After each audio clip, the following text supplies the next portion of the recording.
All right, Amazon is just getting higher and higher and higher. All-time high today. Jeff Bezos now worth well over $100 billion, given his large stake in the company. So extending that lead he has over the likes of Bill Gates and Mark Zuckerberg, the technology titans, who together have the value of most continents, let alone companies.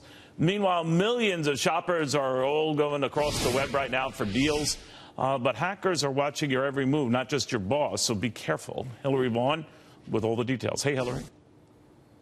Hey, Neil. Well, this cybercrime intelligence team went undercover in the dark web to identify trends of cyber criminal behavior, and they discovered new tactics hackers are using, the new industries they're targeting, and, of course, how much they're willing to pay for your information. The most lucrative and valuable info a hacker can get their hands on is, of course, any information tied to a financial institution. They'll pay up to $15 per account, but researchers found through this study that hackers were after more than just your credit card information.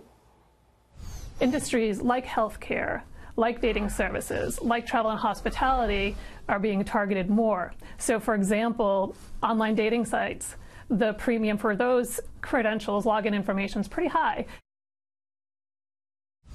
To $10 for access to someone's dating profile and that information connected to it. Here's why: because they can harvest the personal information from your profile to socially engineer what they call a synthetic identity, and then they use that identity to try to open accounts in your name and gain access to more of your information. They're also targeting your travel loyalty points with hotels and airlines and will pay over $10 per person's information. They'll then use those points to purchase gift cards that they can then cash out from there. But they also discovered ways criminals are adapting to increased security measures instituted by banks, like the credit card chips that a lot of us have in our credit cards. To bypass having to use a chip reader in the store, hackers will use your credit card information to buy something online and then take advantage of in-store pickup in order to get it. But this dark web economy, Neil, is now operating in plain sight. Researchers discovered over 500 social media forums that are actively being used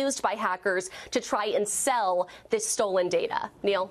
You know, you would think, though, for a lot of people who on this Cyber Monday are doing this at work, you would think that given the safeguards and a lot of the protections the companies have built into their systems, they're oddly enough safer at work doing this than they are at home. I mean, their bosses would argue otherwise, of course.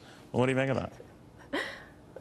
Well, that's right. And when I spoke to this team, they said that you are only as secure as your weakest link. So if you're doing shopping while at work, even if you're connected to their internet, if you're using your cell phone or an app to conduct any of these transactions, you're trusting the security of that app and your device in addition to the internet security as well. So if you're shopping on your phone, that only protects you as much as your phone has these measures in place to protect you. All right. Which is Hillary Vaughn's way of saying, folks, go ahead and use your work computer and see what happens. Hillary, thank you very, very, very much.